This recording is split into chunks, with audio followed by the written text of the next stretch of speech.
Pernah saya itu diawambung wong njero warung. Lho nggih. Waktu perjalanan saya insya Allah ke daerah Jogja. Saya pakai motor, Pak. Pakai motor. Kalau nggak salah di daerah Madiun sekitarnya, saya itu mampir ke warung. Secara syariat, kalau pengen ngopi, istirahat, rokokan. Loh, ternyata yang marung itu ya perempuan. Walaupun dia marung, dia itu aktif melihat channel saya. Singkat kata, ketika saat saya makan, minum, rokokan, dipandengnya terus. Terus beliaunya nyetel YouTube. Napa niki sami kalian jenengan? Wes, iki saya mati kutu. Ketika saya jawab iya, langsung keluar dirangkul, diambung. Inilah yang kumaksud rezeki iku gak kemana mana. Ahad kemarin saya itu ketemuan dengan salah satu tokoh tasawuf juga di wilayah Jawa Barat. Mungkin jenengan kenal Ki Haji Saiful Karim. Ya dah. Sama. Saya ketemuan di salah satu uruk makan, memang ada janjian. Ada janjian. Dalam rangka apa? Ta'aruf. Loh, cara Allah menyapa pada saya berbagai macam. Tidak harus perkara yang bagus. Assalamualaikum warahmatullahi wabarakatuh. Para pemirsa yang dirahmati Allah Subhanahu wa taala, pada kesempatan kali ini kami akan menyajikan sebuah tausiah dari Kiai Haji Mukhlason Rosyid atau Kuson dari Mojokerto. Semoga apa yang disampaikan oleh beliau bisa memberi manfaat bagi kita dan bisa menjadi pencerah perjalanan kita hidup di dunia dan di akhirat kelak. Ketika Allah menghadapkan berbagai persoalan, yang persoalan itu rentan dengan urusan dunia, janganlah dijadikan satu alasan hati kita untuk tidak tawajuh terhadap Allah. Alias ketika tawajuh, janganlah kita menunggu waktu yang senggang. Karena jikalau kita menunggu waktu senggang Bapak Ibu untuk bertawajuh kepada Allah, maka kita akan dilibas oleh masa. Sebab satu hari satu malam terhitung 24 jam. Mayoritas pada umumnya manusia itu menghadapi persoalan yang condong terhadap duniawiyah. Oleh sebab itu, janganlah sekali lagi persoalan sesibuk apapun yang berkenaan dengan urusan-urusan duniawiyah kita jadikan sebagai alasan kita tidak bertawajuh terhadap Allah. Jangan. Makanya mengapa Allah langsung memberikan satu petunjuk terhadap kanjeng Nabi Muhammad di dalam surat Al-Insan, walqur isma rabbika bukratan wa asila. Dan juga langsung petunjuk itu dihadapkan terhadap orang-orang mukmin di dalam surah Al-Ahzab, fasabbihuhu bukratan wa asila. Baik siang maupun malam dalam satu hari satu malam, gunakanlah hati untuk tawajuh terhadap Allah. Berkenaan dengan hal itu, kita akan membuka makalah 31 dari kitab Hikam. Qala musannifu rahimahullah, la tantazir, ojo nunggu, janganlah kau menunggu faragal qalbi ing kosonge ati min ghairillahi, saking sakliyane Allah. Janganlah kau bertawajuh terhadap Allah menunggu kosongnya satu masalah. Jangan.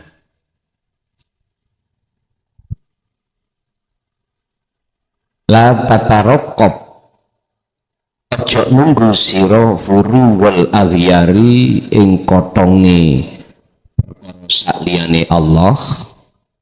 Inna dalika mongko sak temene mengkunu nunggu furu wal aghyar iku yaktauka bisa mutus apa dalik ka ing sira an wujuhil muraqabati saking ati muraqabah terhadap Allah. Lahu maring Allah fima huwa muqimuka fihi, sebab Allah manggonake, sebab Allah meletakkan masalah yang berkaitan dengan dunia itu semata-mata untuk memberikan waktu kita hati untuk tawajuh. Lah perkara mengapa kita menunggu waktu kosong, waktu senggang untuk tawajuh, sebetulnya itu adalah hembusan nafsu di dalam diri kita untuk menunda. Padahal bukan mungkin waktu nanti, waktu senggang kita akan mau bisa untuk tawajuh pada Allah. Dalam makalah ini supaya kita tidak merugi dari masa ke masa. Yang dikatakan orang muflis atau orang yang merugi adalah orang yang menyia-nyiakan masa waktu untuk tidak bertawajuh pada Allah. Jenengan sudah dikasih Allah alat dengan mudah untuk tawajuh, yaitu lewat zikir. Menafikan diri keakuan sebagai makhluk dan mengisbatkan keakuan sebagai sang pelaku, yaitu Allah Subhanahu wa Ta'ala. Ini yang terpenting.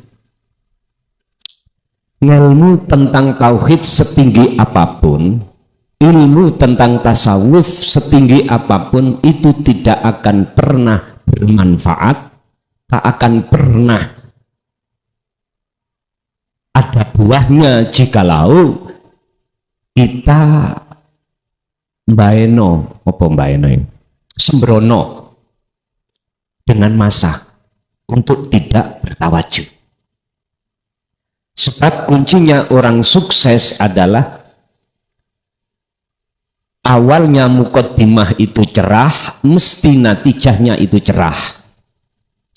Awalnya dia sudah sandarkan kepada Allah, maka akhirnya juga mendapatkan satu kecerahan. Artinya apa? Ketika saat masa demi masa jenengan kali kula hati purun dan mau untuk bertawajuh pada Allah, secara otomatis natijahnya itu tidak mengecewakan terhadap hati jenengan. Nanti bab masalah hal itu ada pembahasan yang khusus antara muqaddimah dan natijah, antara awal dan akhirannya.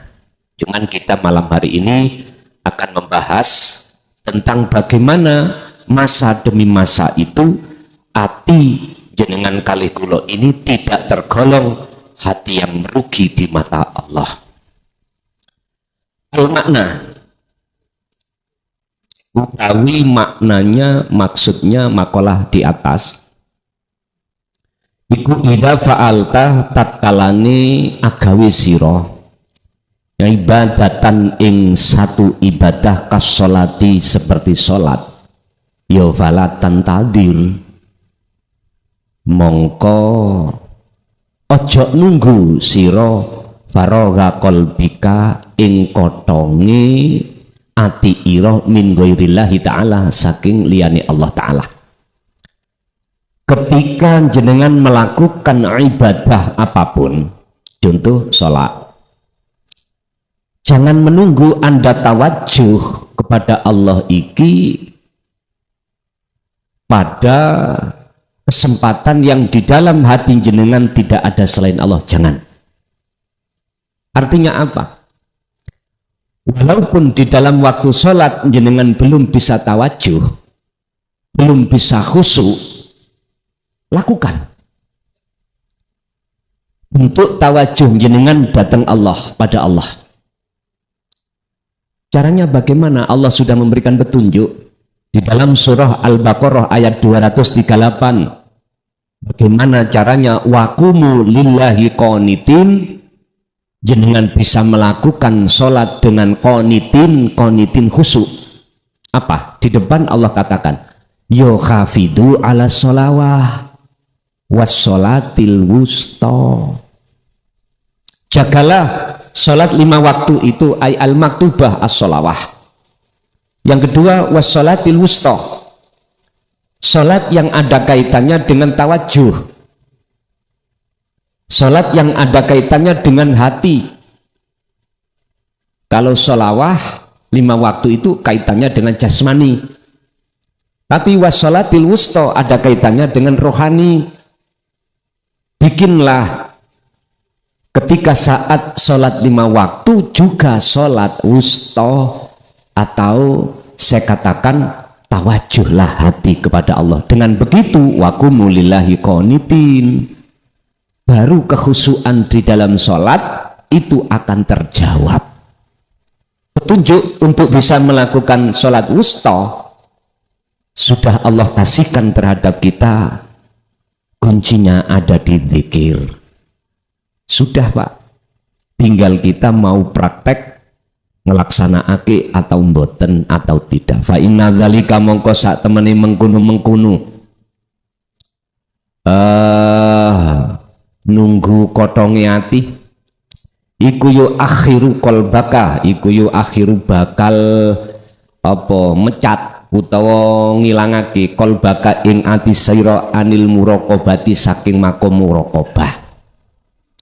Sebab jikalau kita menunggu waktu kosong untuk bertawajuh pada Allah, maka makom muraqabah itu sering hilang. Napa muraqabah itu Pak?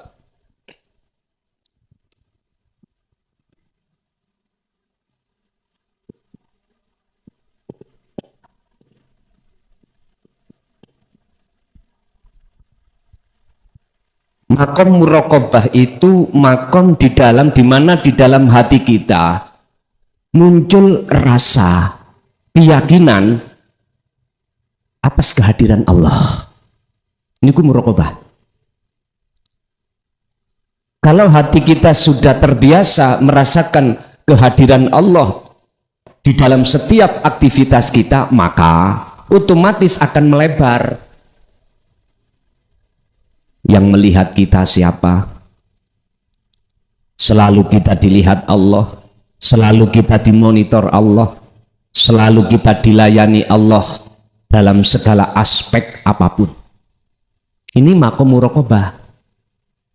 Lah, makom muraqabah itu sebagai proses untuk menuju makom ma'rifat. Menuju makom ma'rifat. Semua para wali Allah, semua para kekasih Allah itu berangkatnya dari muraqabah. Bisanya untuk mencapai makom ma'rifat pada Allah, muraqabah ini harus setiap saat dan waktu itu terjadi. Ini kalau bahasa Rasulullah di dalam tentang masalah takrif ihsan, jikalau kau tidak bisa melihat wujudnya Allah, ini berarti makom ma'rifat, maka kau harus selalu merasa kalau dilihat oleh Allah. Memang prosesnya dari situ Pak. Lah, untuk masuk di dalam makom muraqabah itu tidak semua orang bisa. Sebab apa? Sebab banyak manusia, hati manusia yang tidak mau ketika saat risalah Rasulullah di jalur tauhid itu disampaikan. Sebab jalur tauhid ini beliau hanya membahas tentang Allah, tidak membahas selain daripadanya. Bahkan di dalam surat Az-Zumar 18 Allah katakan alladzina yastami'una al-qaula fayattabi'una ahsanahu. Mereka yang Allah pilih untuk bisa masuk di dalam maqam muraqabah adalah orang-orang yang tidak hanya mendengarkan dan menerima sekaligus meyakini atas kebenaran di dalam ilmu untuk mengesahkan Allah, akan tetapi beliau fayattabi'una ahsanahu, beliau juga mengikuti petunjuk di situ. Apa petunjuknya? Laksanakan, praktekkan. Tawajuh kita terhadap Allah, praktekkan. Makanya kuncinya itu di dzikir. Dzikir yang kami maksud di sini adalah kesadaran dalam hati bahwasanya segala hal apapun sebagai isim fa'il, sebagai sang pelaku, sebagai sang yang berperan hanyalah Allah. Ketika hati sudah merasakan kebenaran itu, berarti jenengan sudah ada di maqam muraqabah. Tidak cukup Pak untuk menuju masuk di dalam alam muraqabah kita hanya berzikir sir, nggak cukup. Kita membaca sholawat yang ribuan, nggak cukup. Harus disertai hati ini dengan zikir sirul asrar. Niki kunci. Sebab mohon maaf, siapapun kita ketika saat mewadifahkan, mengistiqomahkan, memperbanyak zikir di luar yang kumaksud, endingnya itu jenengan akan menghadapi satu alam yang spektakuler, yang orang lain tidak mengerti alam itu, jenengan akan mengerti alam itu. Itulah yang kusebut sebagai alam mukasyafah, alam di mana jenengan dibukakan pintu kegaibannya makhluk niki. Dan ini bukan tujuan si salik ketika suluk menuju usul datang Allah pada Allah, bukan itu tujuannya. Makanya harus dibekali zikir yang bila suarin wa ismin wa kalamin wa lafdin. Itulah maksudnya zikir sirul asrar yang muncul dari tauhid la ilaha illa anta, supaya bisa sampai la ilaha illa ana. Makrifat sudah. Bon.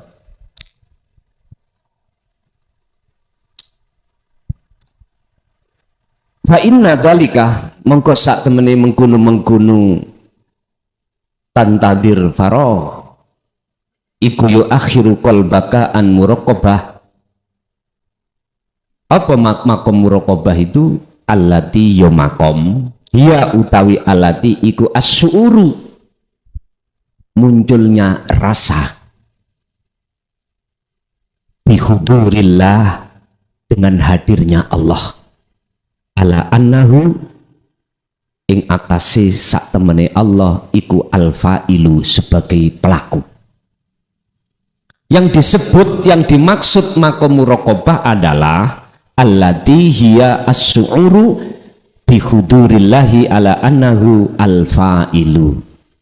Hati ada rasa iman bahwasanya kehadiran Allah sebagai sang yang berlaku, sebagai sang yang berperan. Berarti nggak ada yang lain. Ini nggak diucap Pak, tapi yang ada di dalam hati, dirasa. Ini maksud makom muraqabah. Asarhu utawi penjelasan iku al wajib, wajib ala salik ing atase orang yang salik itu orang yang ngambah, berjalan menuju dan bertemu terhadap Allah. Wajib. Wajib apa? Ayu dawima ing yen to nglanggengake sapa-sapa salik alal ibadati ngatasi piro-piro ibadah, wa ayandura lan yento ningali sopo salik daiman khalilanggeng ala qada ilahi ngatasi ketetapane Allah fi af'alihi dalem piro-piro af'ale yang ada pada salik. Wajib bagi salik al ibadati iki tawajuh, artinya menghadapkan diri kepada Allah dengan melihat lewat semua qada dan qadarnya Allah yang ada pada diri kita. Artinya, apa ketetapan Allah dan keputusan Allah yang kita sebut sebagai takdir setiap saat dan waktu yang berbentuk sebuah masalah yang dihadapkan kita, wajib bagi si salik untuk ibadat. Apa maksudnya ibadat? Tawajuh, memandang hanya terhadap Allahnya sebagai sang yang pelaku. Laksana gini Pak, spidol ini Pak, laksana kita. Spidol ini laksana kita. Spidol akan bisa dibuat nulis tergantung siapa, ada nggak yang menuliskan. Yang menuliskan laksana Allah. Spidol ini laksana makhluk, artinya apa? Gerak yang ada pada diri kita sebetulnya itu disebut muraqabah, sebab gerak spidol karena digerakkan yang menggerak. Kalau di muraqabah ini masih ada dua, ada yang menggerakkan, ada seolah-olah yang digerakkan. Inilah hukum antara syariat dengan hakikat. Niki jarang Pak, hati manusia itu sudah ada di situ jarang sekali, apalagi kalau sudah menginjak makrifat. Allah sotir, saring semuanya itu. Allah saring. Lah, kalau ini sudah jenengan selalu laksanakan, maka Allah akan menjamin dalam satu ayat Al-Ankabut akan bisa sampai ke makrifat siapapun panjenengan. Berarti kalau sudah sampai ke makrifat Allah ini, maka la ibsarun wa mubsarun wa basarun. Nggak ada sebutan spidol, nggak ada sebutan yang menggerakkan spidol, sudah nggak ada. Artinya apa?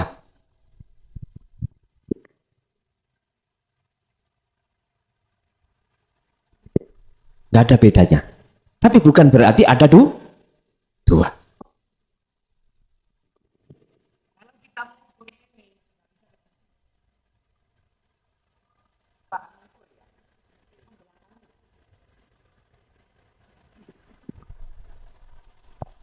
Kalau sudah tidak ada sebutan, maka itu disebut makrifat Allah secara batiniah. Lah makrifat Allah secara dohiriyah, jadi tidak ada bedanya mengucap spidol dengan Allah, tidak ada bedanya. Tapi dulu.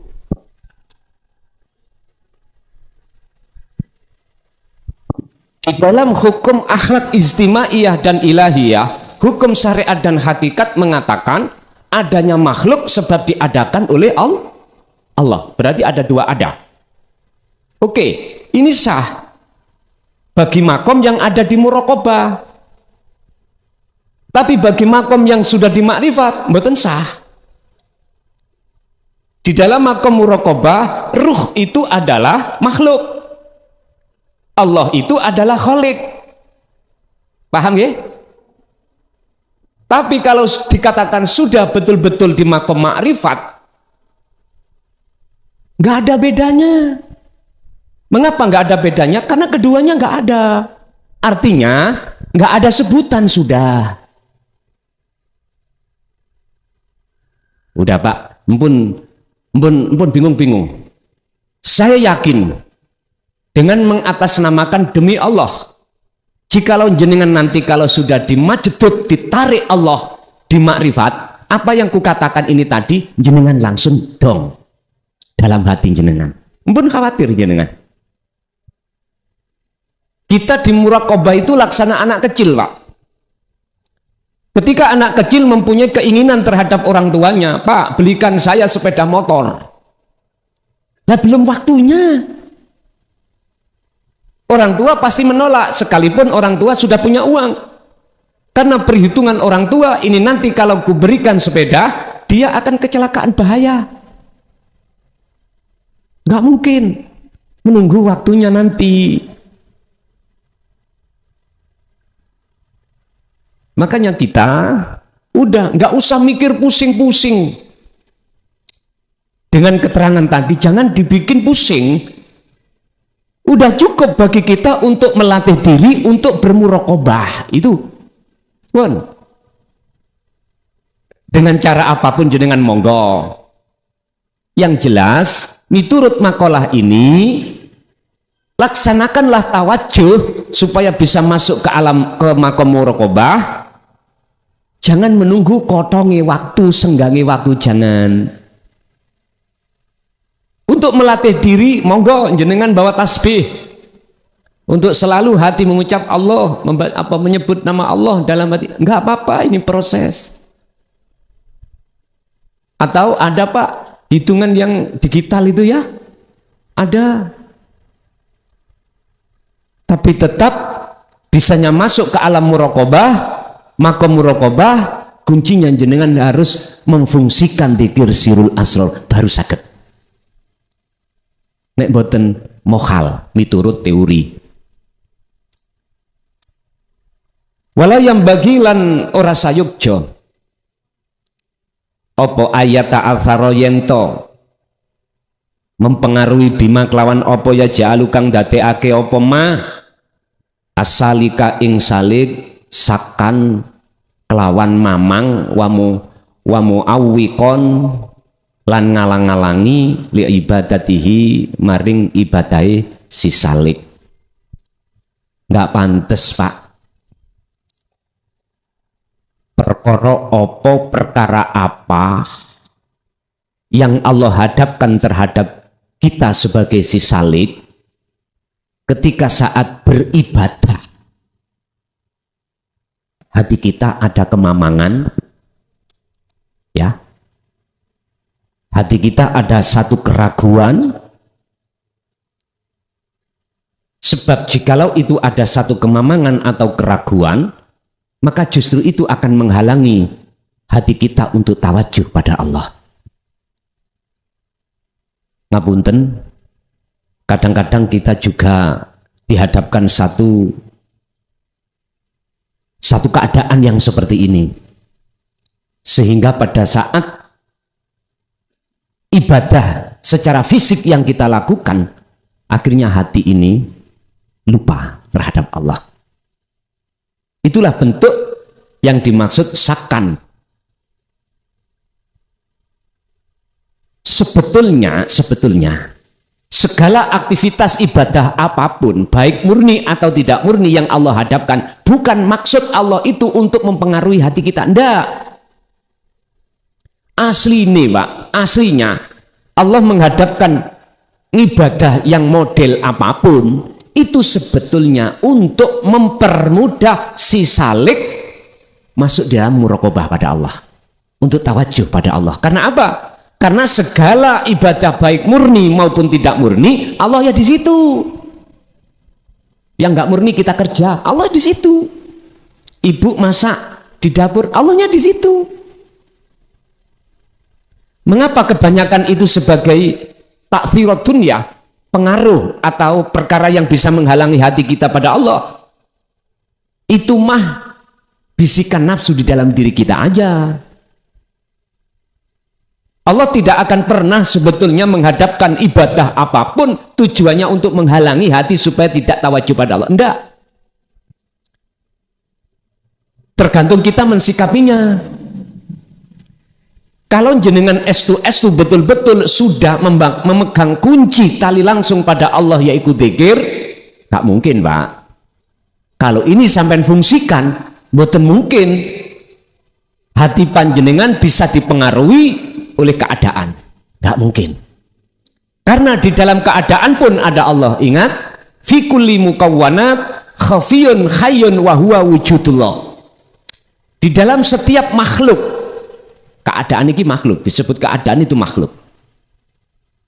Khafiyun, di situ ada sesuatu yang samar. Itulah hidup. Wa huwa, siapa hidup itu? Itulah wujudullah. Bagaimana mungkin Allah bisa ditutupi oleh makhluk? Namun Gusti Allah itu di luar, di dalam, di kiri, di kanan, di atas, di bawah makhluk. Artinya tidak ada satupun celah sedikit pun masa atau makhluk kecuali dipenuhi oleh Allah. Sampai Allah katakan, wa nahnu aqrabu ilaihi min hablil warid. Aku itu lebih dekat daripada urat nadi. Lah ini kuncinya kembali kepada zikir. Idza kunta tatkalane ana sira fil ghadati ing dalam waktu falatan tadir as-sibah fil ghadati ing dalam waktu siang, falatan tadir mongko aja nunggu sira as-sabaha ing waktu esuk. Wa idza kunta fis sabah, ketika datangnya waktu pagi, ya falatan tadir al-masa, jangan menunggu waktu sore. Konteksnya apa? Kita tidak mau bertawajuh. Waktu pagi datang, bertawajuhlah, jangan menunggu waktu siang. Siang datang, tawajuhlah, jangan menunggu waktu sore. Namanya kholwat, tawajuh itu Pak. Mohon maaf, miturut makalah ini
kesempatan masa-masa mudamu, wasihati masa sehatmu, wal kuwati masa kuatmu, wal ghina masa kecukupanmu.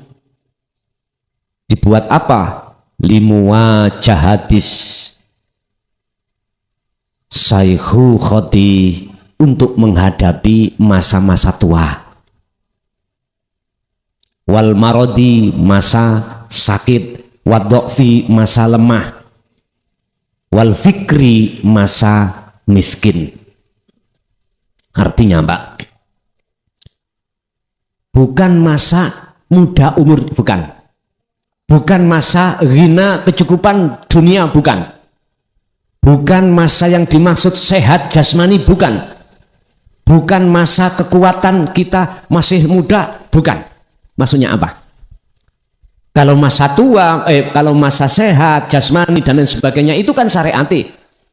Hakikati Pak, masa pagi, masa siang, masa sore, gunakanlah hati panjenengan di masa sibuk itu untuk tawajuh pada Allah, untuk mempersiapkan masa-masa jenengan iki lengah, malam tidur, atau dibalik, gunakanlah masa-masa senggang jenengan, berarti masa ibadah secara murni mahdoh, untuk menghadapi masa-masa jasmani sibuk urusan dunia, ibadah ghairu mahdoh, kerja, makan, minum dan lain sebagainya.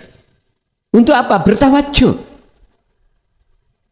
Ini jikalau jenengan kali kula nggak ingin menjadi orang yang merugi atau nggak ingin menjadi orang yang dilibas oleh masa, berarti kesempatan sekecil apapun kita gunakan hati selalu berzikir datang Gusti Allah. Faida kana mongko tatkalane tinemu lailan ing dalam waktu wengi, fala tatawakkok mongko ojo nunggu sira maji annahari ing tekane waktu awan, litakuma krono jejekake bihuku killahi ta'ala maring piro-piro hae Allah. Ketika kita menemui waktu pagi, waktu siang atau waktu malam, gunakanlah hati untuk mendirikan terhadap hak-haknya Allah. Apa haknya Allah? Disembah. Berarti kita harus menyembah. Dikatakan menyembah manakala jenengan kali kula niki sudah masuk di makom muraqabah. Awalnya kesempurnaan daripada nyembah kalau sudah masuk di alam makrifat. Sebetulnya umat Islam itu Pak, wonten makom am tinggal selangkah ke muraqabah.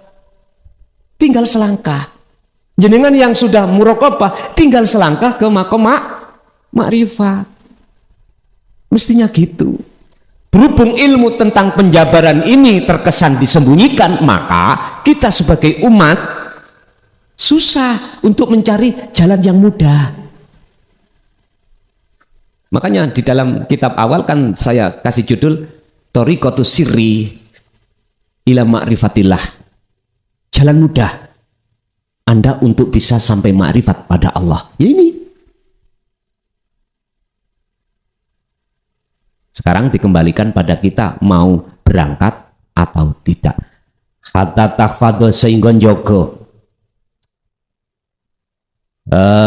sahawatika ing biro-biro sahawatika ing biro-biro syahwat iro. Artinya Gusti Allah dengan sendirinya nanti akan menjaga kelestarian, kesucian hati jenengan dari pengaruhi hawa nafsu.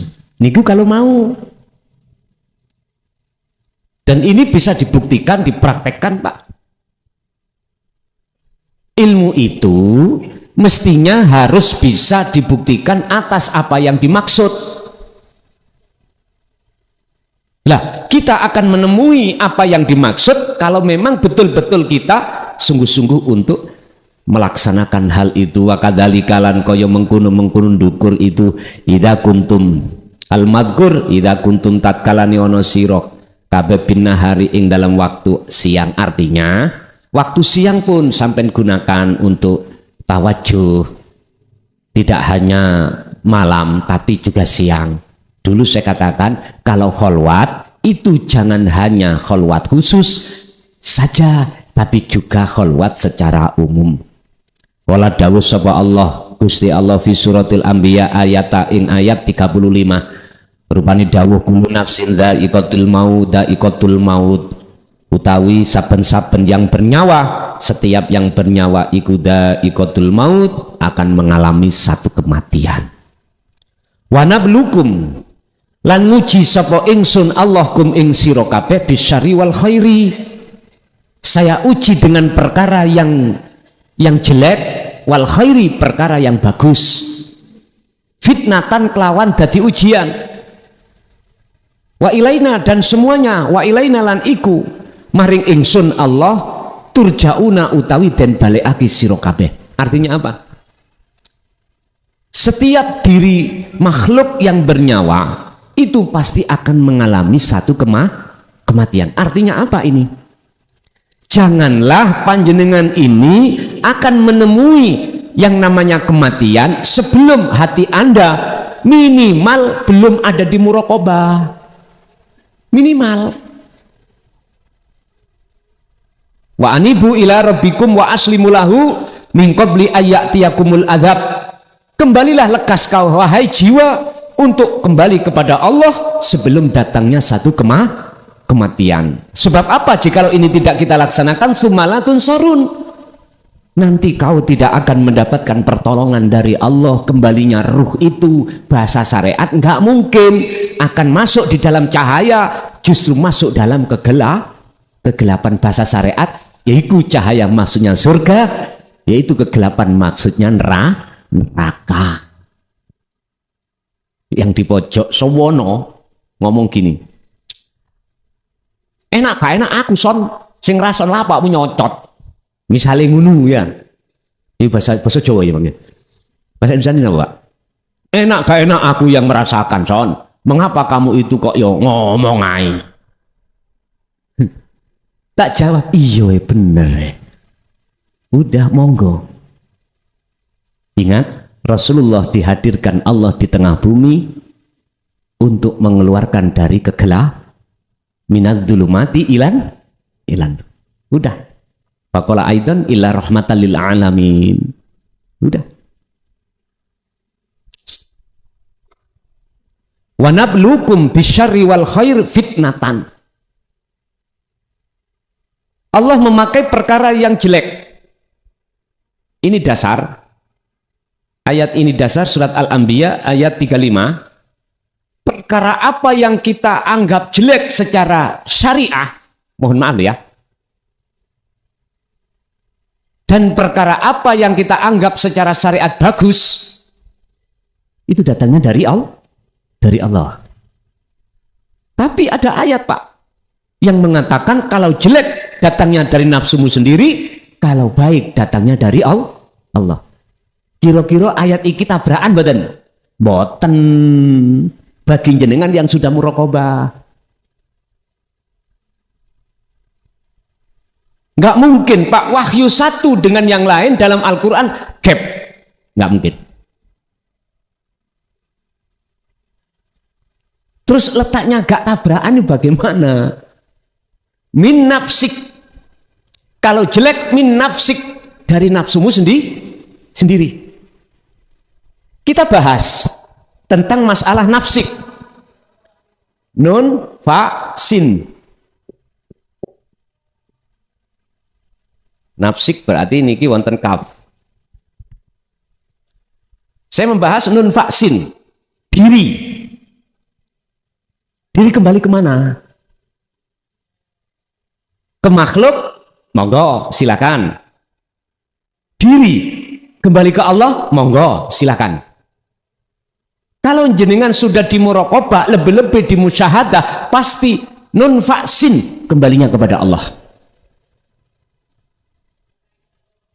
Jenengan sagete solo merasakan kehadiran Allah Itu karena dikehendaki Allah. Kalau kita masih memandang kita yang bisa merasakan, maka nggak mungkin, Pak, kita akan lekas bisa ke makrifat, nggak mungkin. Makanya mengapa harus diproses muraqabah? Sebab inilah akhlak istimaiyah dan akhlak ilahiyah. Toto kromo akhlak ing munggu syariat makhluk, toto kromo ing munggu hakikat Allah. Nanti toh pada akhirnya perjalanan si salik ini akan menjadi muradin. Nek salikin berarti sama dengan muridun. Kalau sudah makrifat disebut wasilin atau muradun. Nanti ada pembahasannya sendiri, insya Allah di atas 31 nanti, antara perbedaan antara salik dengan wasil, atau orang dalam perjalanan muraqabah dengan orang yang makrifat itu bagaimana. Bapak Ibu hadirin rahimakumullah. Jadi kalau jenengan iki mengambil nafsik itu maksudnya kembali kepada Allah, maka ayat ini enggak tabrakan. Wanablukum lan nguji sapa ingsun diri Allah kum ing sira kabeh makhluk bisyarri wal khairi, dengan perkara jelek dan perkara bagus. Yang maksudnya fitnatan, dijadikan sebagai ujian apakah hati ini tawajuh terhadap makhluk, nafsik makhluk, apakah tawajuh terhadap nafsi Allahnya. Bahasan jenengan sholat, apakah hati jenengan memandang terhadap makhluknya, tawajuh terhadap makhluknya berupa pahala surga, ataukah hati tawajuh terhadap kholiknya, Allahnya. Kalau menurut surat Al-An'am 79 kalau nggak salah, itu mengatakan tawajuh itu harus ini wajah tuat hiyah, wajib ke wajiyah, tidak boleh sifatnya wajiyah yang berupa lilladzi fataros samawati wal ard. Wujud kekuasaannya adalah menciptakan isi langit dan isi bumi. Nggak boleh hati tawajuh terhadap selain Allah yang berbentuk isi langit dan bumi, tapi hati wajib tawajuh hanya kepada Allah. Al-Khulasah wa ilaina turja'un, wa ilaina lan iku maring ingsun Allah turja'una, opo turja'una utawi den balekake sira kabeh. Artine apa? Kalau jenengan nafsik makhluk ya ketemune peteng. Nek nafsi iku dateng dirinya Allah mesti padang bercahaya. Siapa yang memandang selain Allah itu justru selain Allah itu menghijabi, menghalangi hati kita pada Allah. Siapa yang hatinya menghadap kepada wujudnya Allah hidup, maka selain daripada Allah itu Allah musnahkan.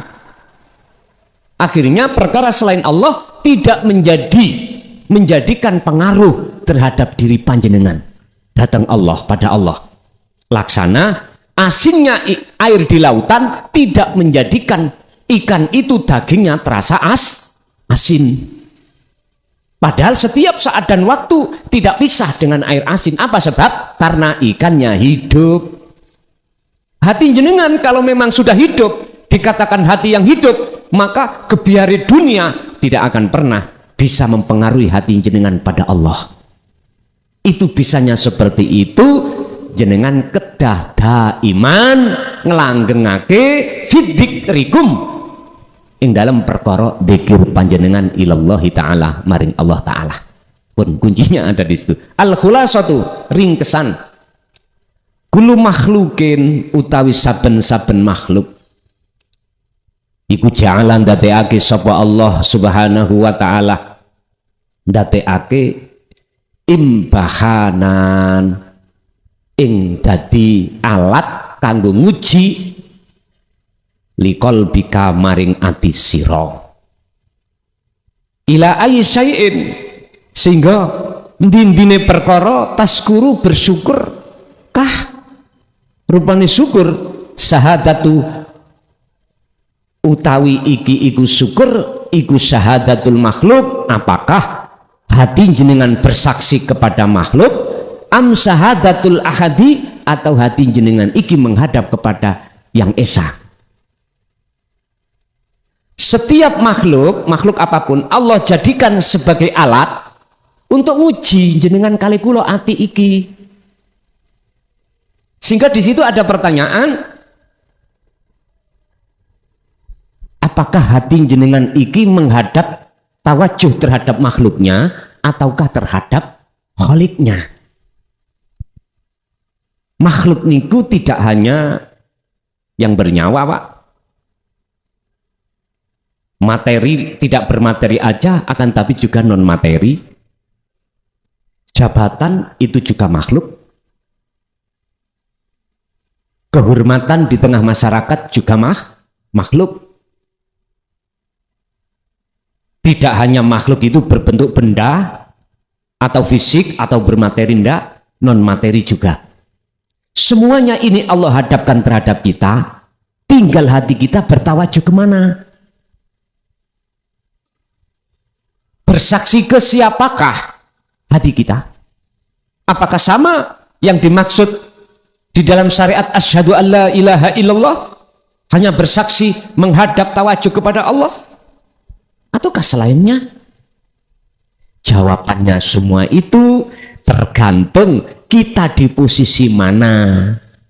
Kalau kita masih di posisi, mohon maaf, golongan ampak siapapun kita, lesan bisa bersahadat sampai ilallah, tapi hati kita masih beriman bersaksi terhadap selain Allah.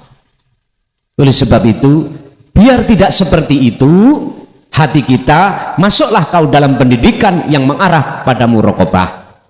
Kalau sudah masuk di dalam muraqabah, tekuni apa amaliyah ibadah yang harus dilakukan untuk bisa sampai ke makrifat. Inilah Pak ringkese makalah ini. Bapak Ibu hadirin jamaah rahimakumullah, untuk bulan depan ini kalau bisa, jadi dari panitia itu kalau nggak keberatan ya, di-share aja lah lewat grup YouTube, grup apa? Di grup itu materinya. Nah, jadi mboten repot-repot jenengan ngopi-ngopi, mungkin di kopi dewi.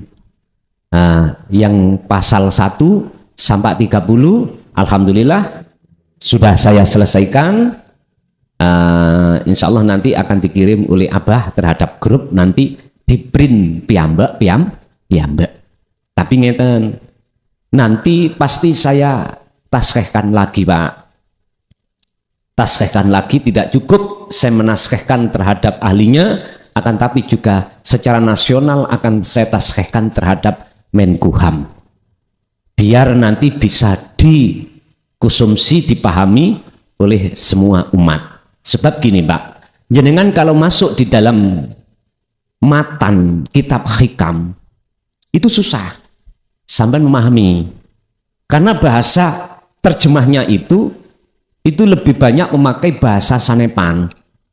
Nah, kami akan menerjemahkan dengan bahasa yang paling sederhana dan mudah dipaham. Jadi tapi tetap nanti akan kami taskheh kembali, saya koreksikan terhadap Menkumham di Jakarta nanti dapat izin apa ndak. Lah jenengan purun ngeprint dulu, monggo sampean pintu sampean kumpulkan. Nanti aku yakin tidak akan keluar dari maksud materi yang nantinya kita dapatkan izin dari Jakarta, mekaten. Oke Bapak Ibu hadirin jamaah rahimakumullah, itulah materi tentang masalah jangan menunggu kekosongan waktu dalam hal bertawajuh pada Allah. Gunakanlah serepot-repot jasmania kita terhadap masalah, gunakanlah waktu-waktu itu semampu jenengan untuk bertawajuh terhadap Allah. Oke, kita masuk pada sesi tanya jawab, dimulai dari Bapak terlebih dahulu, nanti Ibu berikutnya. Assalamualaikum warahmatullahi wabarakatuh. Dumateng Mbah Yai Klason kula badhe nderek tanglet. Sebelum menuju ke pertanyaan, saya mau bercerita yang mana saya alami pertama di bulan Ramadan kemarin, sekitar pertengahan Ramadan. Ketika saya diajak ngernet oleh teman saya untuk mengambil pikapan atau barang di pergudangan Yoso Wilangun Perme, itu kami berangkat dengan terburu-buru dengan harapan supaya barang cepat diambil dan segera dikirimkan. Kan tetapi ketika setelah sampai di lokasi, ternyata kami disuruh menunggu oleh security-nya, yang mana ternyata ada antrian. Sebelumnya ada antrian 2 truk yang juga belum dapat izin untuk mengambil barang. Akhirnya kami menunggu di luar. Ketika menunggu sekitar 2 atau sampai 3 jam dengan hati yang agak kesel, istilahnya di luar dugaan, tiba-tiba dengan mungkin setengah ngelamun atau tanpa sadar, saya ini ngomong, lah iya pangeran iki ono ae, awak dhewe mau budal kesusu rene ndang mari ndang wis, ternyata nang kene dikongkon ngenteni. Oh alah. Nah setelah itu saya tertawa ngakak sekeras-kerasnya dan nopo nggih, los pokoknya, ngakak guyu ngakak sampai akhirnya rasa jengkel itu hilang. Dan setelah saya tertawa itu dipanggil oleh security untuk masuk mengambil barang. Itu yang cerita pertama. Cerita yang kedua, sekitar 2 bulan yang lalu, masih dalam hal yang sama, pengambilan barang, namun di lokasi rumah. Di ngapunten Mbak Yai, pegawai ini ku estri-estri di Amit Sewu, Nun Sewu, katokan cekak. Setelah barang itu diambil, terus karungnya saya bawa, mendekati mobil Grand Max yang kami pakai, tiba-tiba di dalam, saya nggak berani menyebut apakah hati atau sukmo atau apalah, pokoknya di dada sebelah kiri saya itu tiba-tiba muncul omongan, pangeran iku ya ono sing katokan. Saya kaget, apa itu? Tapi saya diam aja, nggak bilang ke teman saya.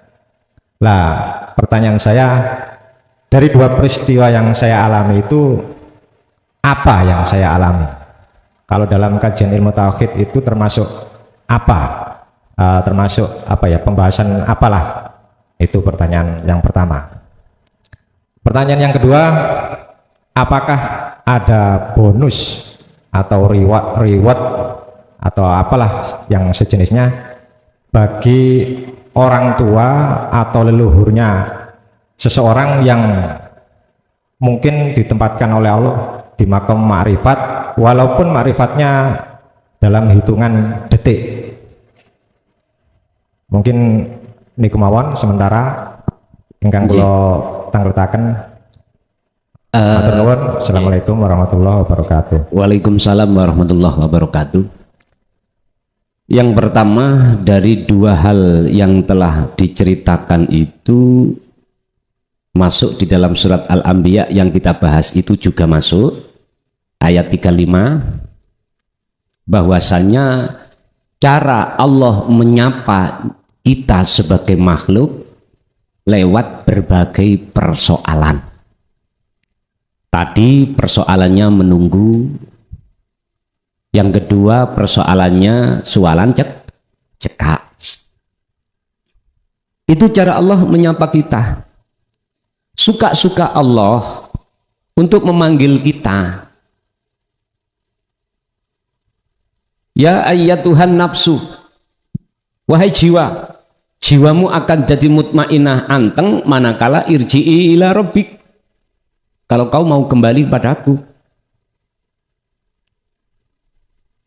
Artinya antara sualan cekak dengan menunggu yang berjam-jam seperti itu, dalam hati sampean tidak akan pernah bisa terpengaruh manakala hati jenengan itu tawajuh kepada Allah. Sehingga dalam ayat ini dikatakan fitnah itu ujian. Lah, kalau pertanyaannya ini masuk dalam bahasan apa? Inilah Pak, bahasan yang Allah hadapkan terhadap golongan kita yang sudah minimal di muraqabah. Masih saya sendiri juga begitu Pak, sama. Pernah saya itu diawambung wong ing jero warung.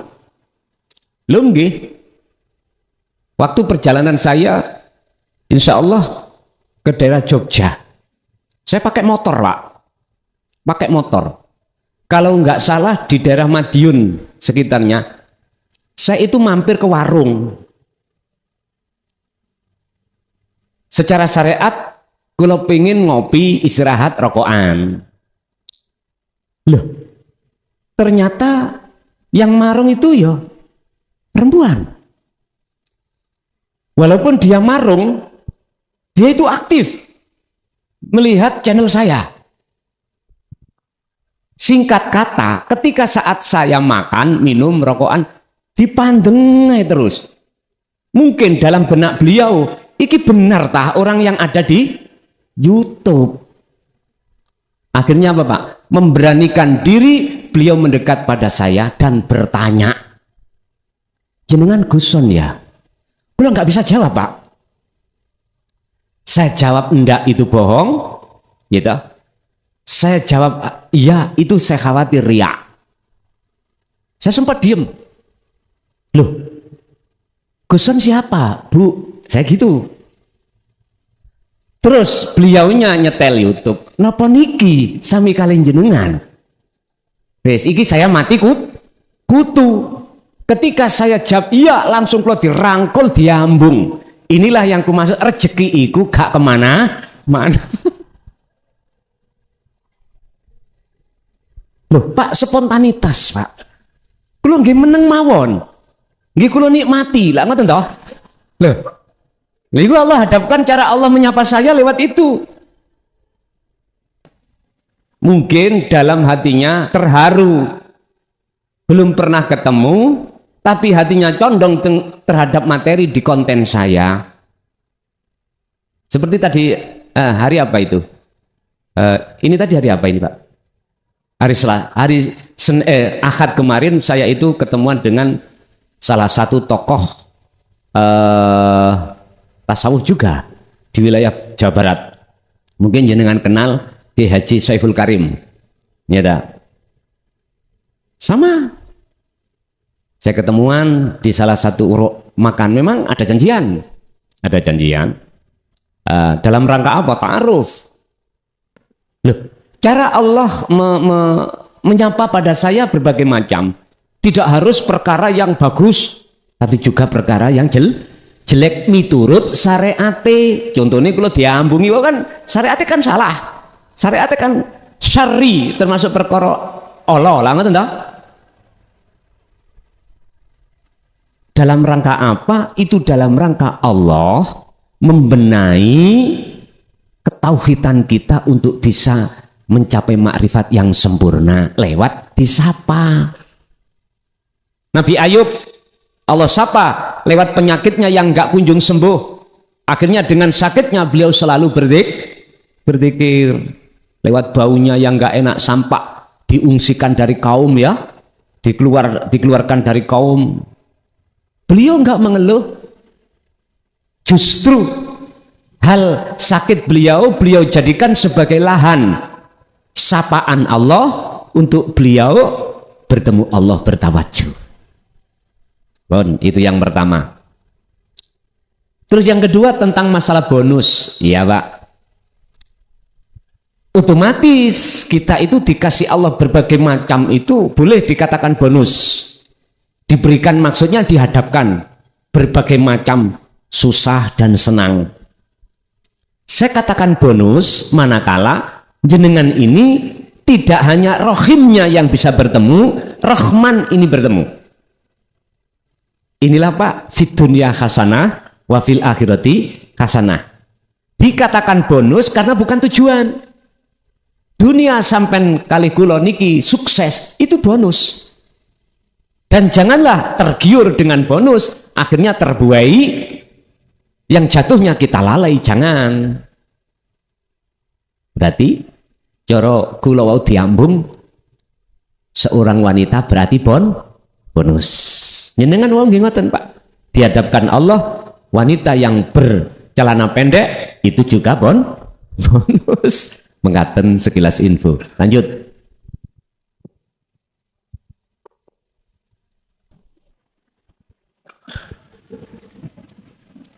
Assalamualaikum warahmatullahi wabarakatuh. Nama saya Adit, Surabaya.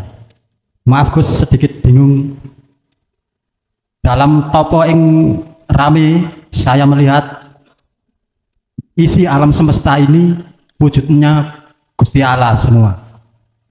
Jengle-jengle berisi. Dan dalam topo ing khusus saya merasakan sunyi, hening, kosong. Tidak ada apa-apa, tidak ada siapa-siapa. Diri ini pun lenyap. Bingung saya, masih ada dua unsur antara berisi dan kosong. Kosong berisi. Pertanyaan saya, bagaimana untuk mengahadkan supaya saya nggak bingung? Atas penjelasannya saya ucapkan terima kasih. Assalamualaikum warahmatullahi wabarakatuh. Waalaikumsalam warahmatullahi wabarakatuh. Untuk mencapai kebenaran di dalam bahwasanya kosong itu berisi, berisi itu kosong, kita terlebih dulu harus melewati muraqabah. Tatkala itu sudah dinilai Allah cukup, ini yang menilai Allah sendiri, maka kita akan dimasukkan di dalam makom makrifat, dan makom makrifat itulah jenengan akan paham tentang yang kosong itu berisi. Artinya apa?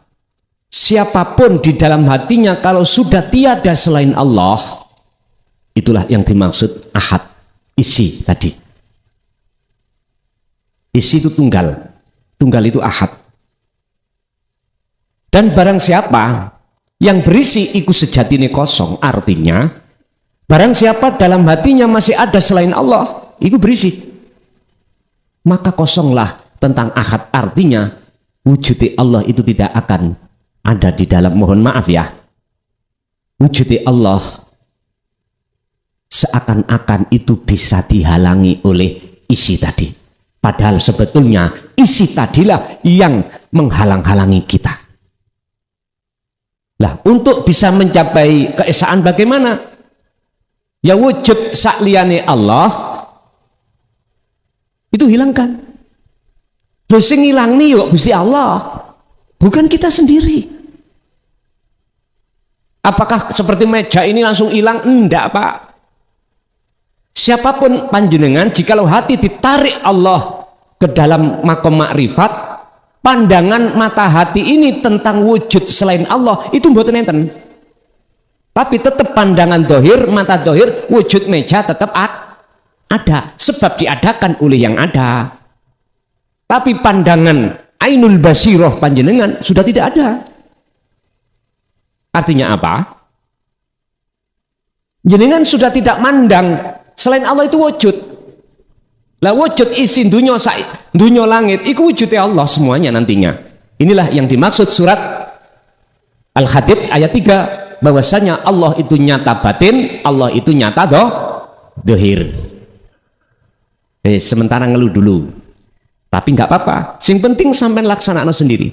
Laksanakanlah proses muraqabah, nanti akan paham kalau betul-betul hati Allah tarik di dalam makom makrifat atau makom musyahadah mekaten. Nanti kuncinya apa? Ya proses muraqabah cepat dan tidaknya itu tergantung sepanjang mana kita berzikir, sejauh mana kita berzikir. Ada di situ. Sebab Allah akan menyalakan nur makrifat di dalam hati kita seiring berjalannya berzikir sampai datang Allah mekaten. Nggih, satu kali lagi Bapak.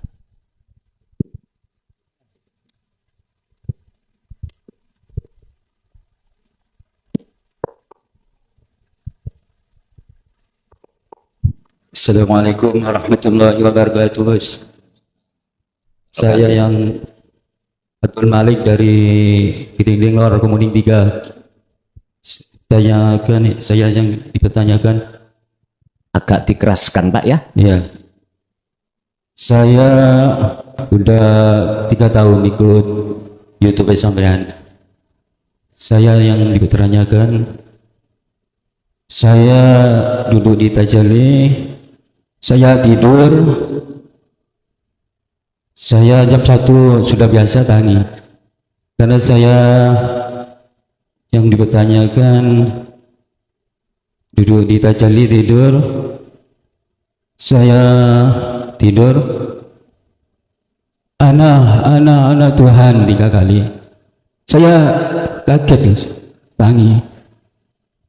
Ini satu. Yang kedua, yang bertanyakan, saya dikir Allah yang menggerakkan jam 1 gak salah. Itu tengah-tengah itu ada ini, anak Tuhan. Terus yang ketiga yang bertanyakan, saya kalau dikir rasa itu kok uyu-uyu cewek kadang maribuyu nangis. Minta maaf ya Gus. Udah cukup sekian. Assalamualaikum warahmatullahi wabarakatuh. Waalaikumsalam warahmatullahi wabarakatuh. Baik ketika jenengan tidur atau terjaga menjelang tidur, tatkala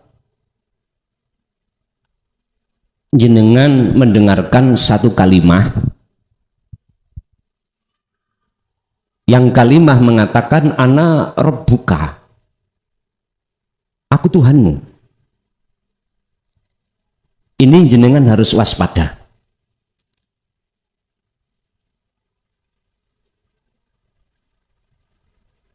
Manakala ada dua antara yang mendengarkan dan yang mengucap, ada dua loh ya. Maka inilah yang pernah dialami oleh Syekh Abdul Qadir Jailani.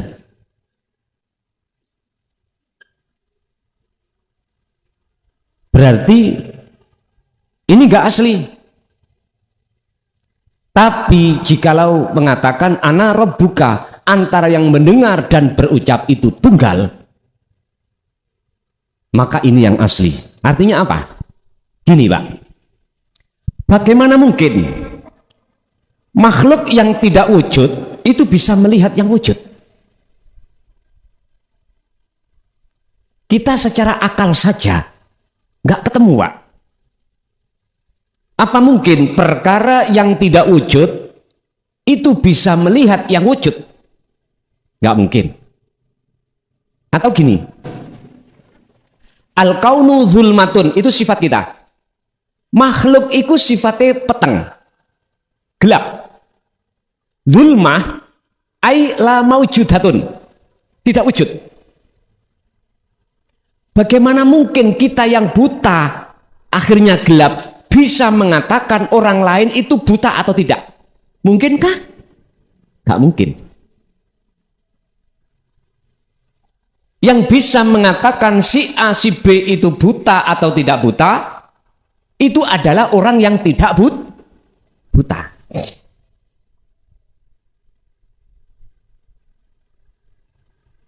Nah terus mana yang dikatakan ma'rifatullah, sudah sampai dan bertemu Allah?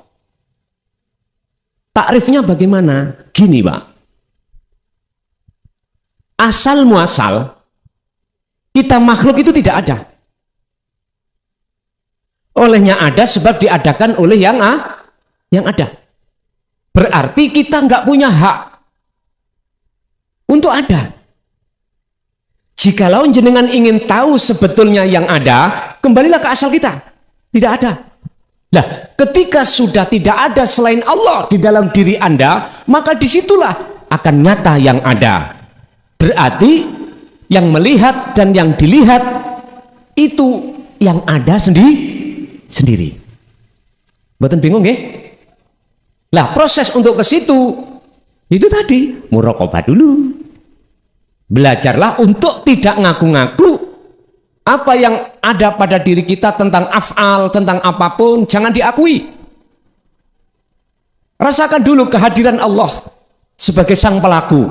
Walaupun awalnya masih ada dua, nanti seiring berjalannya waktu, Allah akan hanguskan kita sebagai makhluk yang merasa ada diadakan oleh yang ada, yang merasa bisa sholat disolatkan yang ada, nanti dengan sendirinya akan hilang.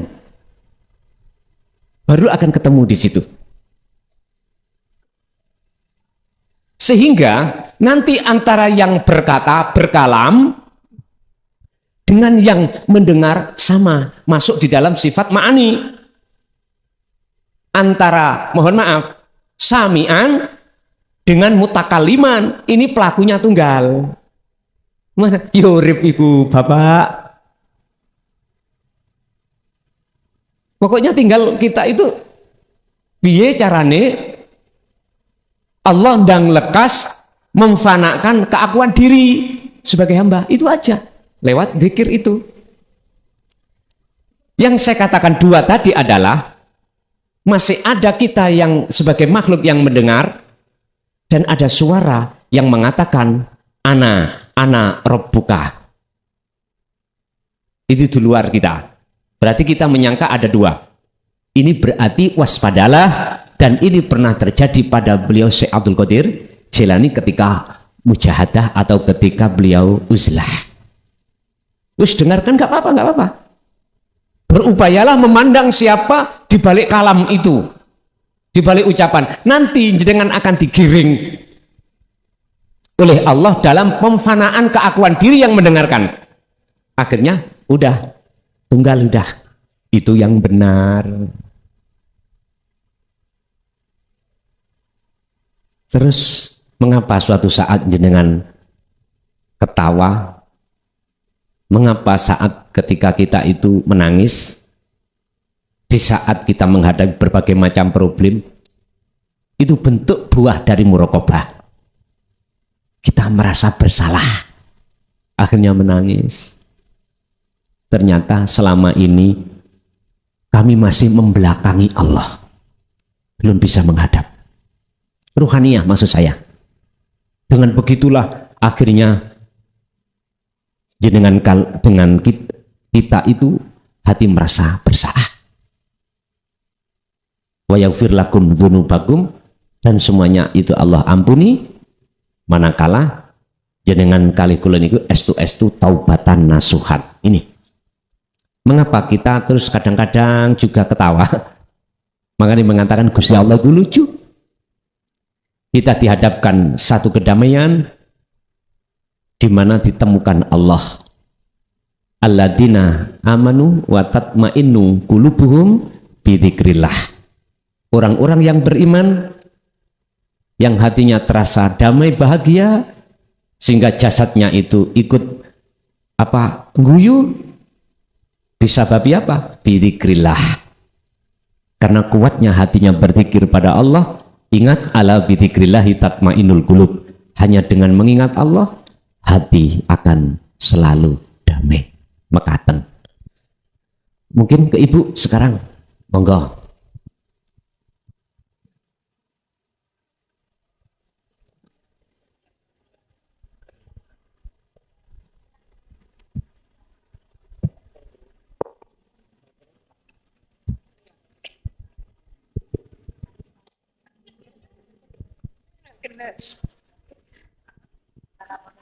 Assalamualaikum warahmatullahi wabarakatuh. Waalaikumsalam warahmatullahi wabarakatuh. Izin bertanya Gus, dari beberapa penjelasan sebelum-sebelumnya, itu kan di pengajian ini disebutkan bahwa semuanya itu Allah. Dan di pengajian malam ini jenengan menyebutkan bahwa jangan berniat untuk menyelesaikan suatu masalah, tapi dahulukanlah bertemu hati, lalu urusan dunia akan mengalir. Yang ingin saya tanyakan, jika semuanya sudah Jika semuanya sudah diurus Allah, semuanya itu Allah, dan mendahulukan bertemu hati, apakah kita sebagai makhluk tetap perlu untuk berdoa dan melaksanakan zikir atau amalan yang mustajabah sebagai bentuk lemahnya kita sebagai makhluk? Yang kedua, mohon dijelaskan kembali Gus terkait bagaimana Allah menyapa kita meskipun dalam hal yang tidak elok dalam syariat. Bagaimana jika kita, termasuk saya sendiri yang telah mengikuti pengajian ini tapi belum sampai ke makomnya, menyalahgunakan hal tersebut, Gus? Terima kasih. Nggih. Dalam hal tawajuh, orang ketika saat sudah Allah taruh di muraqabah, secara keilmuan paham, tapi belum tentu dikatakan faham secara praktek, manakala kita belum betul-betul praktek. Kita dapatnya adalah satu kefahaman, ma'rifatul ilmi. Kita masih di tahap ma'rifat ilmu. Lah, jikalau kita masih di posisi muraqabah, makrifat ilmu, mengerti semua itu Allah, apakah kita perlu ibadah yang secara syar'i, ataukah berdoa secara syar'i?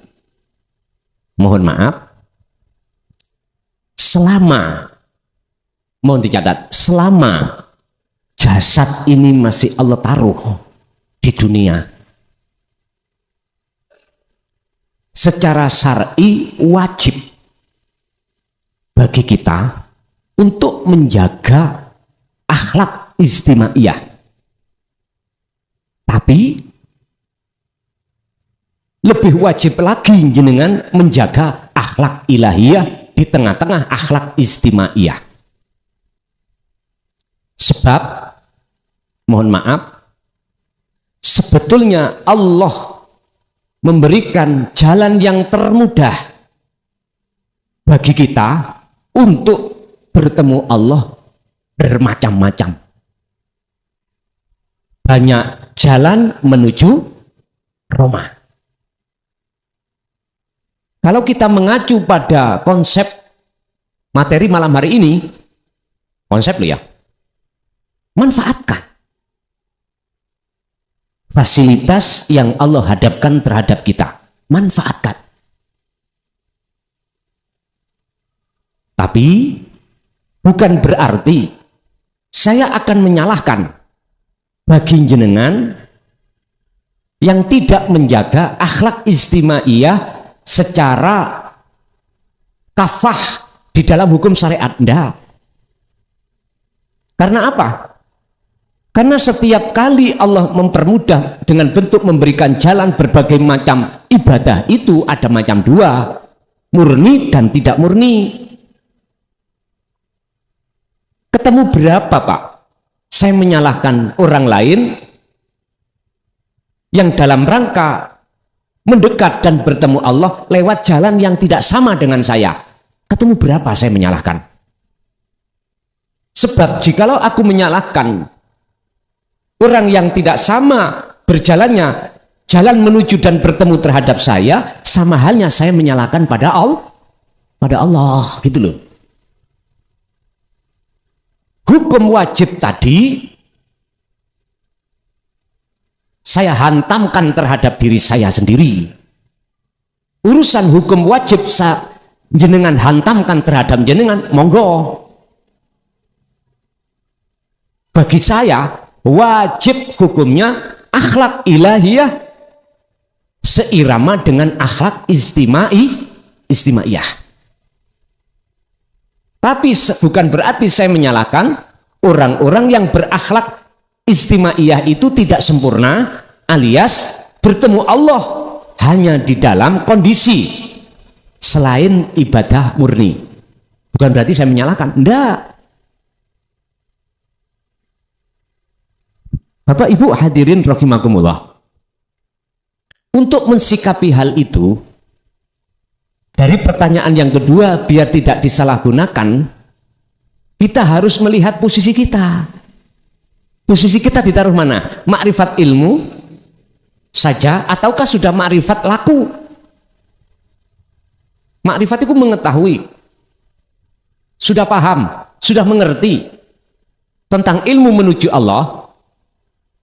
Yang kedua, makrifat laku berarti makrifat mengetahui sebetulnya al-haq itu yang bagaimana, loh gitu loh. Ya lihat makom kita. Kalau makom kita masih di proses salik, di proses perjalanan, masih makrifat ilmu, saran saya, jangan berhenti. Kita di situ. Sebab kalau jenengan tidak berhenti, tidak akan pernah menyalahgunakan dari apa yang belum kita makomkan terhadap diri kita. Kan ngeten Mbak, guru lo gak tahu sholat. Mohon maaf, secara syariat, lo ngerti lo. Contoh misalnya, guru Ramadan yo gak tahu poso. Loh, kita itu masa boleh untuk niru? Kalau kita belum makomnya di situ, tidak boleh Pak. Bagaimana mungkin sama antara kita yang buta sama dengan yang tidak buta? Gak mungkin lah Pak, sama Pak. Kalau kita niru-niru mereka yang tidak buta, contoh, yang tidak buta larinya kencang, kita buta lari kencang, gimana jalannya? Ya itu persoalan. Yang terpenting bagaimana cara kita untuk sampai di situ, loh gitu loh.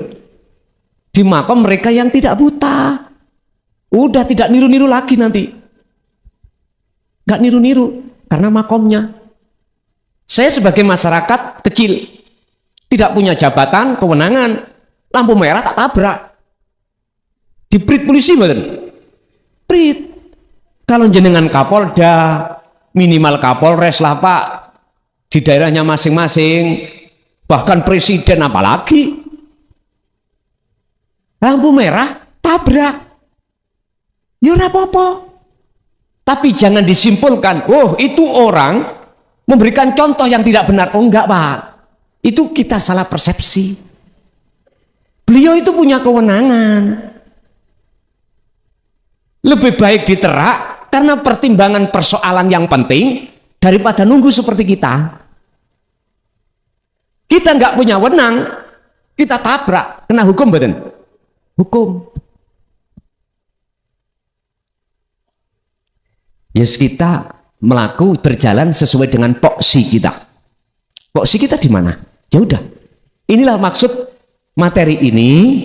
Ibadah baik tidak murni, lebih-lebih murni, udah gunakan fasilitas itu, jalan untuk bertemu aku. Itu maksud Allah. Kecuali kalau jenengan sudah punya kewenangan, berarti nggak salah. Karena diri Anda kan nggak tahu. Bukan Anda yang melanggar. Anda kan sudah nggak ada. Sama dengan hukum syariat mensikapi tentang orang gila itu Pak. Wajib nggak orang gila sholat? Berdosa nggak orang gila zina? Halo? Orang gila. Mungkin saya ceritakan satu cerita. Orang yang tidak gila. Tapi orang yang tidak mengerti kalau itu salah. Gini. Dalam satu kaum itu ada banjir Pak, banjir pandang. Apa pandangan namanya? Padang. Pandang ya oke. Maklum lah SD gak lulus. Mohon maaf. Anggap aja semua rumah itu nggak bisa ditiduri karena tergenang air. Bapak kepala desa akhirnya menyarankan supaya berkumpul di balai desa atau balai dusun atau masjid karena dianggap lebih tinggi. Loh, salah satu di antara warga itu barusan akdu nikah. Akdu nikah. Katakanlah sudah 7 hari lah Pak. Itu kan kuat-kuati lah, betul Pak nggih? Ya, kalau model sampean kali kula paling seminggu, sak wulan paling pindu paling banter, maksudnya. Loh. Loh, Di situ berhari-hari, Pak, berhari-hari, bahkan 3 hari menginap di situ, makan di situ. Suatu saat bilang sama istrinya, yang nanti malam jam 12 malam, tolong kamu ada di bawah jidor. Tahu jidor ya? Beduk gitu, Pak. Jam 12 malam. Nggih, Kang Mas. Loh, delala pas jamnya, istrinya ketiduran di tempat lain. Lah, di bawah apa namanya jidor itu ditempati orang lain. Anggapnya si suami itu istrinya. Tapi ketika saat dipakai, mohon maaf, yes, dianggap istrinya gitu. Terus habis itu subuh, Pak, WA istrinya, yang bagaimana di malam? Mohon maaf ya, anu Mas, saya lupa nggak tidur di bawah jidor. Lah kaget, Pak. Loh, bisa menghukumi? Nggak bisa. Atau orang tidur tidak menjalankan sholat, hukumnya nggak berdosa karena tidur. Saya bilang orang tidur loh ya. Orang tidur misalkan cara di daerah saya namanya bangkong. Tahu bangkong, Pak?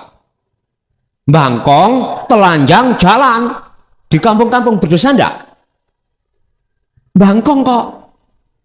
Kalau di sini bangkong apa? Melindur. Kan nggak tahu kalau dirinya telanjang lah. Kan nggak berdosa. Kecuali dia biaklin, akalnya sudah sambung, sadar kembali, barulah di situ hukum wajib terjadi. Paham ya? Jadi kita posisinya di mana? Udah itu aja kita jalankan sambil petunjuk di dalam kitab ini, bahwasanya jikalau kita sudah mengenal dan memahami fungsi daripada zikir, kita laksanakan aja itu. Begitu, Bu. Lanjut, masih ada Ibu?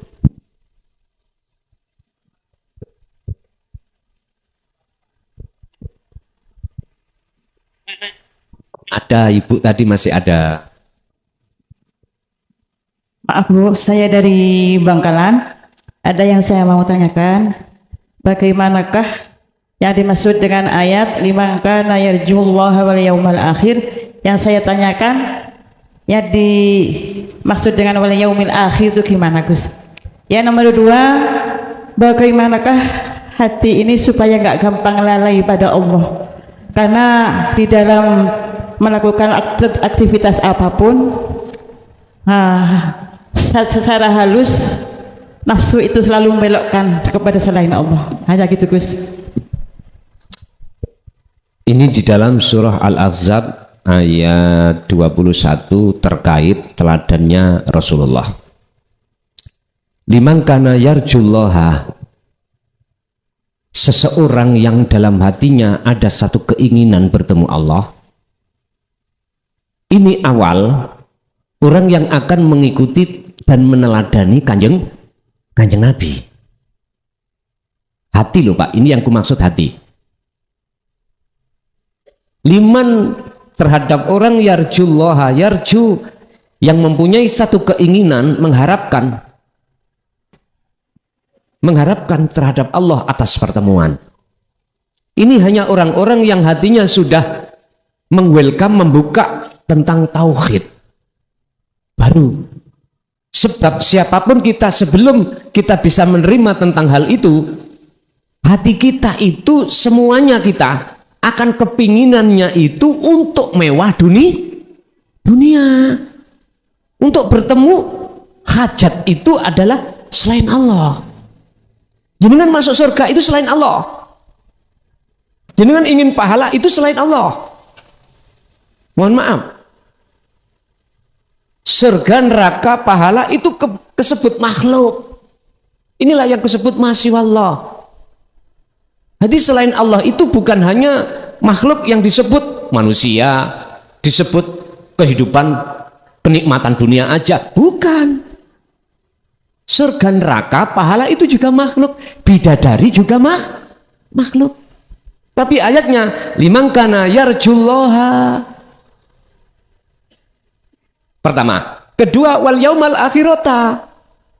Otomatis nanti kalau jenengan berangkatnya dari keinginan, pasti Allah taruh di dalam maqam muraqabah, Kalau sudah Allah taruh muraqabah, sampai kapan itu urusan Allah. Masuk di alam ma'rifat, disitulah ketemu yang dimaksud wal yaumal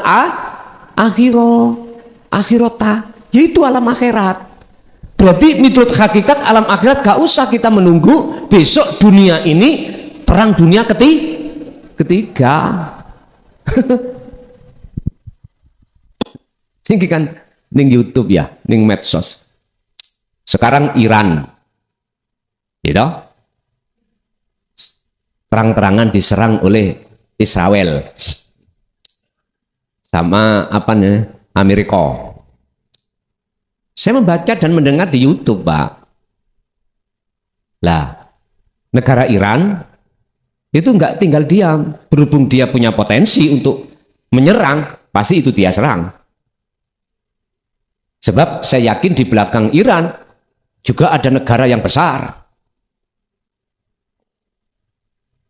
Iran yang namanya apa ya?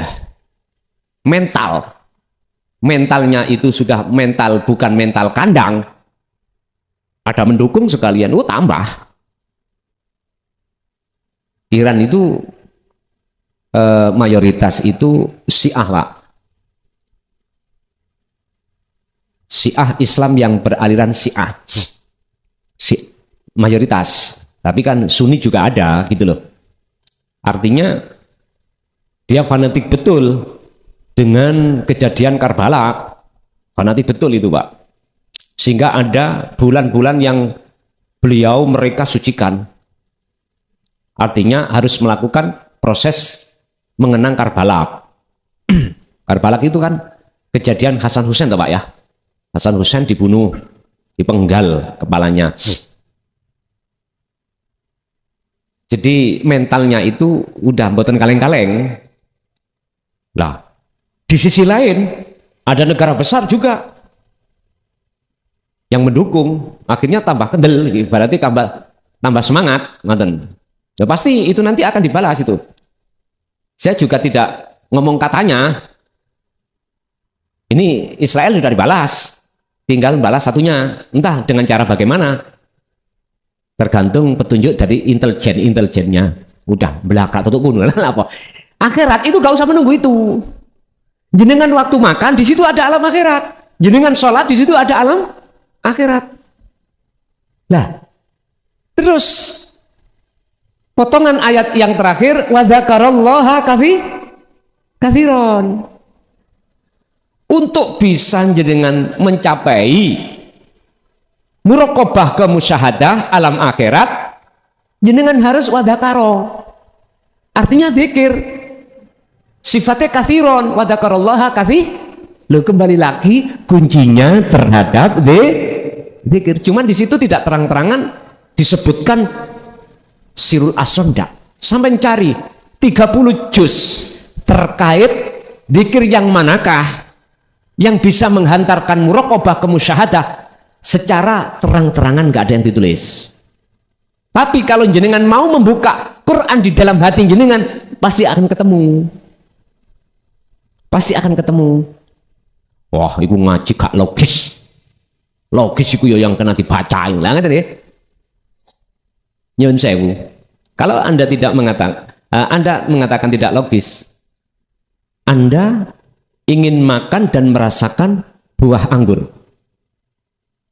Bisakah kau logiskan manisnya rasa anggur dalam dirimu? Gak bisa. Bisakah kau gambarkan rasa manis di dalam anggur? Ya nggak bisa. Kau hanya bisa menggambarkan bentuk wujudnya anggur. Tapi kalau sudah masuk ke rasa, nggak bisa Anda menggambarkan. Terus ini gak logis, mengapa kau lakukan? Sementara Allah itu tidak bisa kau logiskan. Anda akan bisa sampai pada Allah jikalau kau meninggalkan sistem kelogisan.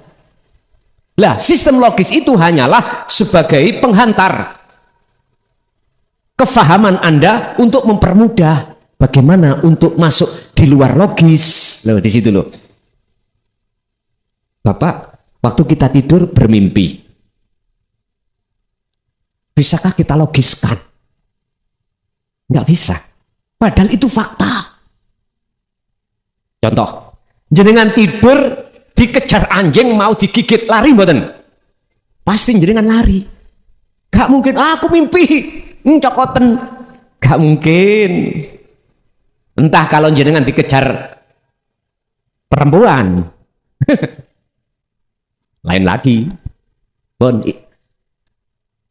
kita dikit-dikit bicara tentang Allah gak logis. Oke, lawang jenengan kali kula, kita itu tiap saat dan waktu dihadapkan perkara gak logis, cuman kita tidak mau mengambilnya. Inna fi dzalika laayatan liqaumi yatafakkarun. Bahwasanya semua apa yang Allah hadapkan itu dibuat bahan tafakur Anda itu untuk mengetahui di luar logis itu. Bapak Ibu hadirin, pertanyaan dari Ibu, maksud daripada ayat surat Al-Ahzab ayat 21, itulah proses-proses calon sampai menjadi kekasih Allah. Yang kedua, bagaimana kita biar tidak mudah lalai terhadap Allah? Jangan jadi makhluk.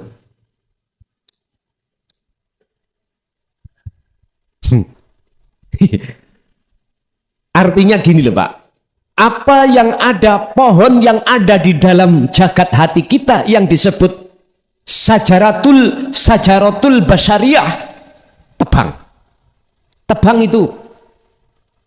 Sebab di dalam jagatnya hati ada dua pohon yang bercokol. Pertama disebut pohon basariyah, pohon di mana yang selalu menjulang tinggi, yang mengarahkan jiwa manusia untuk melalaikan Allah. Siapa yang akan memanjat pohon ini, dia akan menemui satu kekecewaan, kegelapan. Inilah yang kumaksud jiwa yang menjadi budaknya hawa nafsu. Yang kedua, sajaratul basiroh. Tadi basariyah, ini basiroh. Itu adalah pohon yang menghantarkan jenengan untuk sampai pada rahmat Allah. Siapa yang memanjat di pohon ini, dia akan, bahasa syariat, akan menemui jannah. Bahasa hakikat akan menemui Allah, rahmat. Nah, berhubung kita banyak manusia jiwanya masih jadi budaknya hawa nafsu, maka kita akan menjadi orang-orang pengikuti nafsu. Contoh yang paling mendasar, segala hal aktivitas yang terjadi pada diri kita, baik ibadah murni atau tidak murni, mesti dalam hati muncul rasa diri yang melakukan. Inilah tetanda mimba di alamati, setengah dari tanda-tanda kalau kita menjadi budaknya hawa nafsu.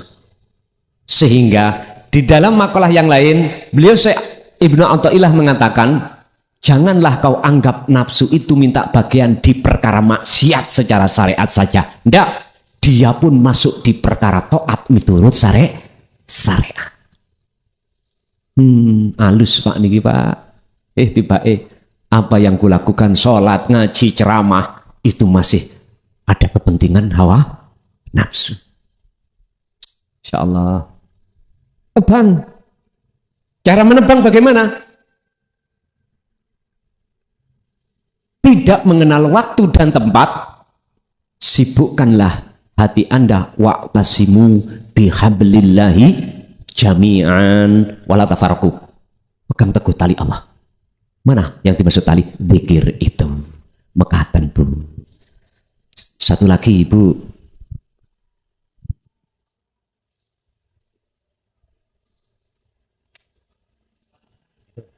Itu yang di depan Ibu ada.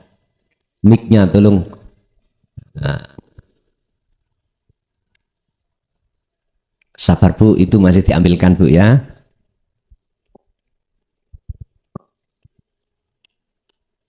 Pun sepuh-sepuh Pak kita itu lungguh gak usah suwe-suwe, nanti ngadek angel.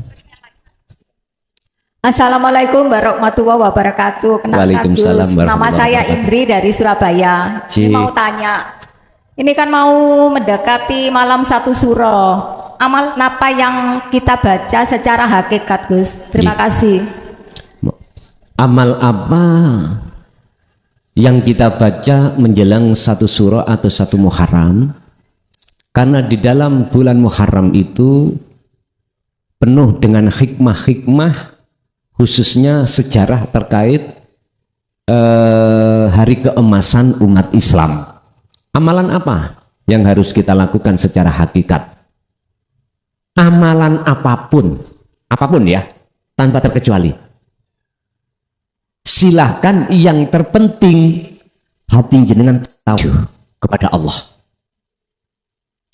Amaliyah sholat, amaliyah sholawat, amaliyah jenengan tahmid, tahlil, baca Quran, sedekah, apapun terserah. Yang terpenting di situ jenengan wajib untuk tawajuh kepada Allah. Bisanya tawajuh terhadap Allah tidak lepas dari memfungsikan dzikir yang kumaksud. Ingat, dalam makalah lain nanti Syekh Ibnu Athaillah dawuh tentang amalan, amaliyah, lebih-lebih di bulan Muharram. Beliau dawuh gini, al-a'malu suwarun qaimatun wa arwahuha wujudu sirri ikhlas fiha. Amaliyah apapun di bulan apapun tidak akan bermanfaat, tidak akan ternilai di mata Allah, manakala amaliyah itu laksana seperti patung, tidak ada ruhnya. Contoh, saya membaca Quran tapi hati tidak tawajuh, di mata Allah tak ternilai. Saya sholat bahkan 1000 rakaat dalam satu malam, tapi hatiku tidak tawajuh pada Allah, maka tidak ternilai di mata Allah. Karena tidak ada ruhnya. Lah, ruhnya amal apa? Wa arwahuha, utawi piro-piro roy amal, iku wujudu siril ikhlas fiha ing dalam amal, yaiku rahasianya ikhlas. Apa rahasianya ikhlas? Tawajuh. Ketika Anda melaksanakan amaliyah, hati Anda tidak merasa Anda yang melakukan. Itulah rohnya amal yang disebut rahasianya ikhlas. Pun mugi-mugi dados ilmu ingkang manfaat barokah fitri wa dunya wal akhirah. Lahumul Fatihah. Alhamdulillahirabbil alamin. Demikianlah tausiah dari Kiai Haji Mukhlason Rosyid, yang mana beliau adalah pengasuh Pondok Pesantren Jaya Baru yang terletak di daerah Mojokerto, Jawa Timur. Tepatnya yaitu ada di Kecamatan Bangsal, Desa Sumbertebu, Jalan Perjuangan, Gelonggongan.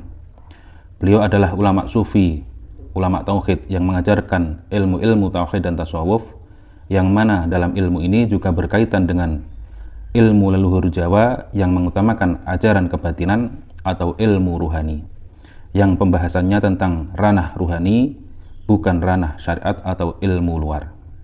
Ilmu tasawuf dan tauhid ini adalah ilmu yang bertujuan supaya seseorang bisa mencapai ma'rifatullah atau ma'rifat kepada Allah, atau biasa disebut oleh orang-orang Jawa yaitu ilmu sejati atau ilmu hakikat. Pada zaman Wali Songo, ilmu ini juga diajarkan oleh Sunan Bonang dan Sunan Kalijaga, yang salah satunya terkenal dengan ajaran Sangkan Paraning Dumadi, yaitu asal-usul manusia dan tujuan hidup manusia yang asalnya dari Allah akan kembali juga kepada Allah Subhanahu wa Ta'ala. Dan ilmu tasawuf tauhid ini mengajarkan supaya manusia tidak tersesat nantinya. Tahu sejatinya diciptakan itu harus bagaimana, dan ketika sudah meninggal harus ke arah mana jalannya. Semoga apa yang disampaikan oleh beliau Al-Mukarram Kiai Haji Mukhlason Rosyid benar-benar bisa memberi penerangan bagi kita yang buta akan pengetahuan dan gelapnya perjalanan untuk menempuh ke jalan Allah Subhanahu wa Ta'ala. Demikian, semoga bermanfaat. Wa'afu minkum. Wassalamualaikum warahmatullahi wabarakatuh.